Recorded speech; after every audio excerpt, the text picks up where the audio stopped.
예수께서 이 말씀을 하시고 예루살렘을 향하여 앞서서 가시더라. 감람원이라 불리는 산 쪽에 있는 벳바게와 베다니에 가까이 가셨을 때 제자 중 둘을 보내시며 이르시되 너희는 맞은편 마을로 가라. 그리로 들어가면 아직 아무도 타보지 않은 나귀 새끼가 매여 있는 것을 보리니 풀어 끌고 오라.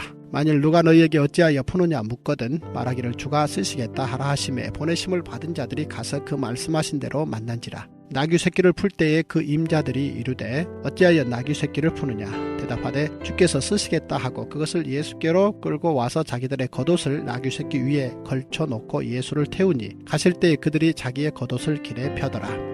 이미 감람산 내리막길에 가까이 오심에 제자의 온 무리가 자기들이 본 바 모든 능한 일로 인하여 기뻐하며 큰 소리로 하나님을 찬양하여 이르되 찬송하리로다. 주의 이름으로 오시는 왕이여 하늘에는 평화여 가장 높은 곳에는 영광이로다 하니 무리 중 어떤 바리새인들이 말하되 선생이여 당신의 제자들을 책망하소서 하거를 대답하여 이르시되 내가 너희에게 말하노니 만일 이 사람들이 침묵하면 돌들이 소리 지르리라 하시니라. 가까이 오사 성을 보시고 우시며 이르시되 너도 오늘 평화에 관한 일을 알았더라면 좋을 뻔하였거니와 지금 내 눈에 숨겨졌도다. 날이 이를지라 내 원수들이 토둔을 쌓고 너를 둘러 사면으로 가두고 또 너와 및 그 가운데 있는 내 자식들을 땅에 메어치며 돌 하나도 돌 위에 남기지 아니하리니 이는 내가 보살핌 받는 나를 알지 못함을 인함이니라 하시니라. 여러분 혹시 복음서의 이 구절을 읽으면서 이런 생각 안 해보셨습니까? 오늘 본문이 예수님의 예루살렘 입성에 대한 본문인데요. 동일한 내용을 기록한 다른 성경을 보시면 정말 예수님이 화려하게 입성하셨다라는 그런 기록들이 있어요. 그러니까 이런 거죠. 예수님이 예루살렘 성을 입성하시니까 사람들이 종려가지를 흔들면서 그 밑에는 자신들이 입던 옷을 마치 양탄자를 깔듯이 레드카펫을 깔듯이 깔고 예수님을 향해서 호산나 다윗의 아들이여를 외치면서 열광을 했단 말이죠. 그런데 이렇게까지 환호하고 열광했던 그 무리가 어떻게 며칠 만에 돌변해서 예수님을 십자가에 매달라고 외칠 수 있었을까? 왜 군중들은 그 짧은 시간에 이렇게 급격한 태도의 변화를 일으켰을까? 여러분 그런 생각 해보신 적 없으십니까? 그런데 오늘 본문을 보시면 예루살렘 성 사람들이 예수님을 향해 열광했었다는 우리의 생각이 오해였다는 것이 밝혀지는 거예요. 사실 사복음서 중에서 예수님의 생애를 가장 객관적이고 정확하게 진술했던 인물은 누가라고 할 수 있습니다. 그래서 예수님이 예루살렘 성에 입성할 당시 그 당시의 상황을 가장 정확하게 기술한 본문이 오늘 본문이라고 보시면 될 것 같아요. 그런데 여러분 한번 오늘 본문을 보세요. 예수님이 나귀 새끼를 타고 예루살렘 성에 입성을 하는데 이 본문에는 종려나무 가지를 흔들면서 열광하는 군중이 없어요. 그리고 호산나 다윗의 아들이여 라고 외치는 그런 군중들도 없어요. 그러면 다른 본문에서 그럼 이렇게 외쳤던 사람들이 누구냐? 정확히 말하면 오늘 예수님이 입성하실 때 나귀의 등에 자기 겉옷을 깔고 나귀가 가는 길에 자신의 옷을 펼쳤던 사람들이 누구냐? 예루살렘 성 사람들이 아니라 그 전부터 예수님 뒤를 따라다녔던 제자들과 일부 군중들이었던 거예요. 사실 예루살렘 성 사람들은 예수라는 인물에 대해서 무관심했고 심지어는 굉장히 냉소적이었습니다. 그러니까 오늘 본문도 보시면 예수님의 왕되심을 외쳤던 사람들은 예루살렘 성 사람들이 아니라 예수님을 지금까지 따라온 제자들이에요. 그런데 제자들이 외치자 이 말을 들은 예루살렘 성 사람들 그리고 바리새인 무리가 뭐라고 합니까? 어떻게 이렇게 불경스러운 말을 할 수 있냐고. 예수님 당신 제자들 좀 말리라고. 여러분 이렇게 정색을 하는 겁니다. 그러니까 진실은 뭐냐면 애초에 예루살렘 성 사람들은 예수라는 인물이 예루살렘 성으로 입성하는 모습을 보자마자 대단히 실망했고 애초에 그를 메시아라고 생각하지 않았다는 거예요. 그들은 열광했다가 돌변한 게 아니라는 겁니다. 그러면 왜 예루살렘 성 사람들은 예수라는 인물을 눈으로 보자마자 실망을 했는가? 제가 누가복음을 큐티하는 초반부터 말씀드렸지만 로마의 식민 지배를 받는 이스라엘은 정말 비참할 만큼 상황이 어려웠습니다. 그러니까 경제적으로 어려운 것도 대단히 큰 고통 중에 하나지만 그 고통이 점차 나아질 거라는 소망이 있었다면 그래도 그 고통을 참았을 거예요. 그런데 문제는 뭐냐면 로마가 지배하는 내내 어떤 변화를 일으키고 싶어도 그들이 행사할 수 있는 주권이 완전히 박탈된 겁니다. 제일 먼저 내가 원하는 지도자를 뽑아야 훗날을 도모할 거 아니에요. 그런데 이스라엘의 분봉 왕이라든지 이스라엘을 행정적으로 이제 장악하는 총독을 이스라엘 백성들이 원하는 사람으로 뽑을 수가 없었어요.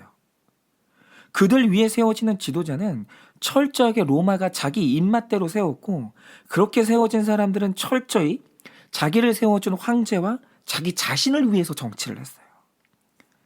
거기에 내가 열심히 일해서 번 세금이 나라의 발전을 위해 쓰는 게 아니라 이 로마로 원천 징수당하니까 이건 뭐 꿈을 꿀 수 있는 변화의 여지가 없는 거예요. 정치가 무너졌죠. 경제가 무너졌어요. 여러분, 뭘로 이 상황을 역전시키겠습니까? 그래서 이들이 정말 강렬하게 원했던 건 마지막 기대할 수 있는 희망, 바로 메시아였어요.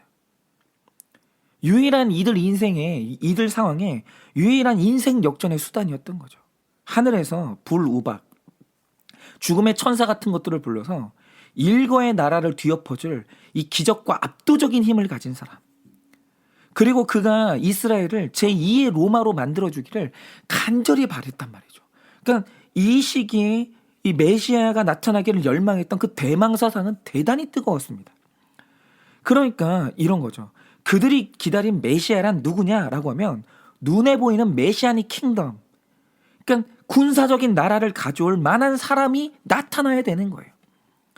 그런데 그런 기대감을 가지고 예수가 온다니까 어떤 사람인지 지켜보는데 결정적으로 이스라엘 사람들을 실망하게 만든 게 뭐냐? 예수님이 입성할 때 보여주시는 그 모양이 그들을 너무 실망하게 만든 거예요. 여러분 생각을 해보세요. 적어도 그들이 상상하는 메시아는 건장하고 귀티나는 호위병들에게 둘러싸여서 백마를 타고 나타난 다음에 쩌렁쩌렁한 목소리로 웅변을 하는 거예요. 이제 세상은 변했다고. 내가 여러분들을 이끌 것이고 저 로마는 이제 무너졌다고. 여러분, 이런 사람이 나타나야 되는 거예요. 그런데 일단 예수를 따르면서 나타난 주변 사람들을 봤어요. 보니까 이건 그냥 촌스러운 지극히 가난한 시골 촌놈들이 예수님 주변을 둘러싸고 있는 거예요. 여러분, 그들 데리고 뭐 합니까? 아니, 이런 시정 잡배들을 데리고 뭐 어떤 세상을 뒤집겠어요. 여러분, 이것만 해도 실망스러운데 그가 타고 온 이 말이라는 게 뭐냐? 성인이 다리를 쭉 펴면 그 다리가 땅에 닿기 때문에 이 무릎을 한껏 굽히고 타야 될 만큼 작은 새끼나귀를 타고 터벅터벅 걸어오는 거예요.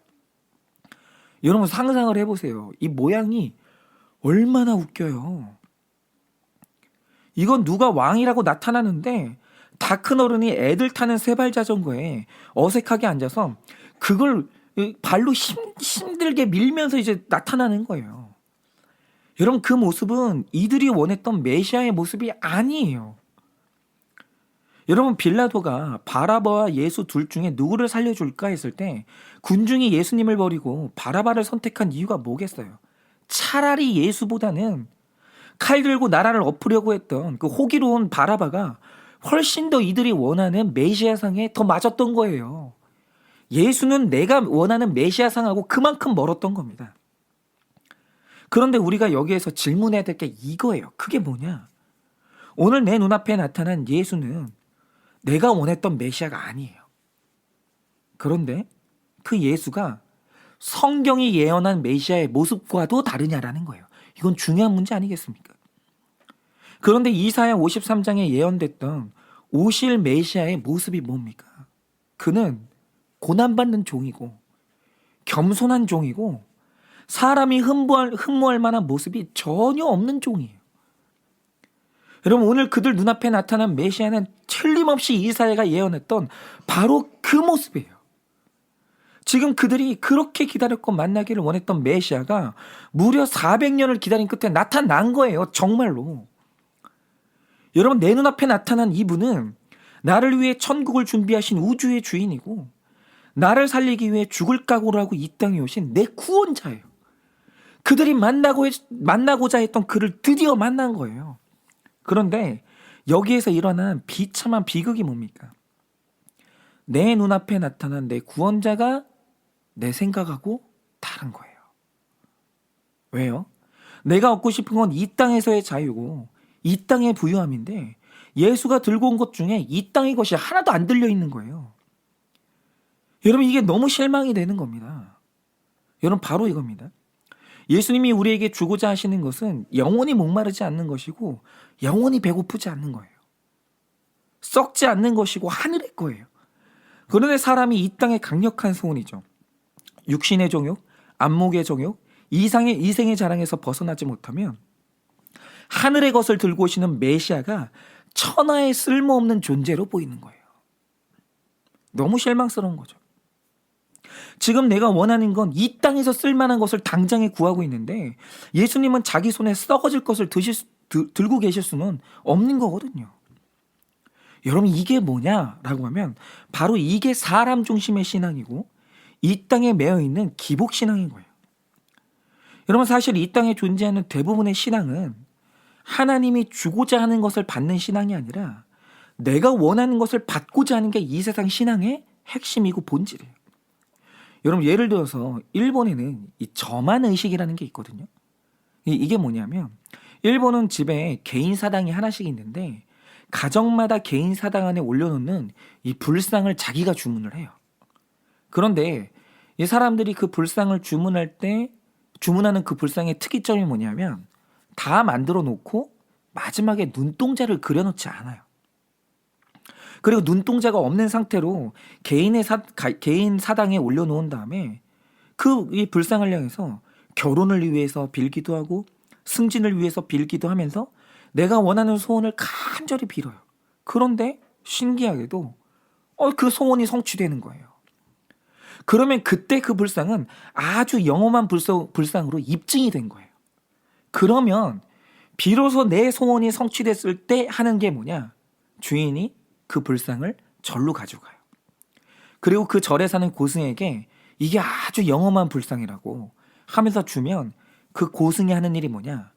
마침내 비어있던 그 눈동자를 그려주는 거예요. 그러면서 마침내 그 불상이 완성돼요. 그러면 눈알이 그려진 그 불상은 다시 주인집의 사당에 올려져서 극진한 대접을 받고 사는 겁니다. 이걸 뭐라고 그러냐?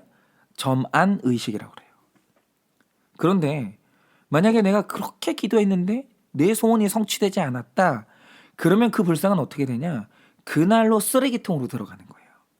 그리고 주인은 전화를 걸어서 제작소에다가 새로운 불상을 주문하는 거예요. 여러분, 바로 이겁니다.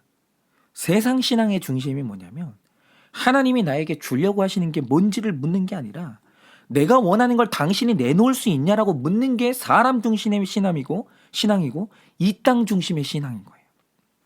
그런데 사람이 내 욕망과 이 땅의 영향력에서 벗어나지 못하면 나에게 영원한 것 주시려고 오시는 예수님을 만날 때 그 예수가 실망스러운 거예요. 내가 원하는 걸 하나도 안 들고 있거든요.